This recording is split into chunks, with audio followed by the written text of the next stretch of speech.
Itong negative visions ko, para lang maging aware kayo. Para sa inyo naman din po yan. Kung maniwala kayo o hindi, decision nyo yan. Basta ako, sinashare ko sa inyo kung ano nakikita ko sa vision ko.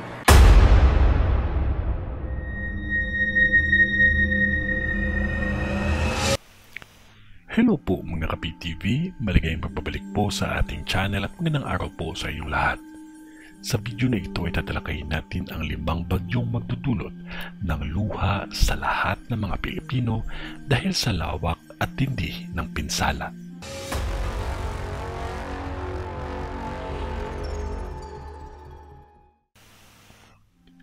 Ayon kay Madam Rudy Baldwin, ang 2024 ay ang taon ng pinakamalala at pinakamalawak na dilubyo at trahedya sa kasaysayan.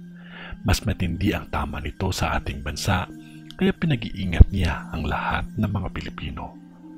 Kung sa taong 2023 ay mas malala ang pinsalang dala ng dilubyo sa ibang bansa, ngayong taon ay patas na ang pinsala natin sa kanila.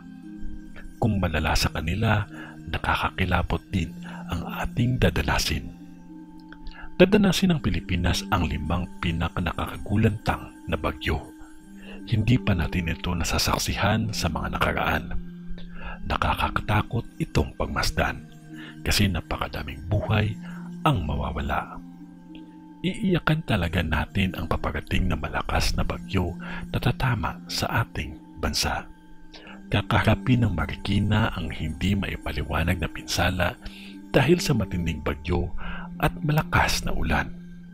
May isang bagyo na tatama sa Luzon na sobrang lala, nakakakilabot itong pagmasdan.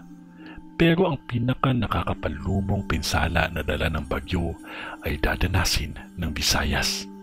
Mas malala ang tatama sa kanila kumpara sa Mindanao at Luzon.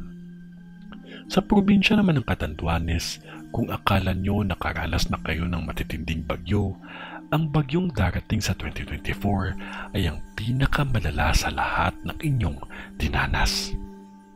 Maging at manalangin palagi. Kayo po mga Kapi-TV, ano po sa tingin ninyo?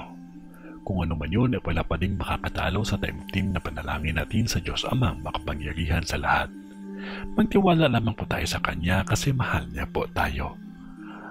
God bless po and stay safe po. Maraming salamat po sa inyong lahat.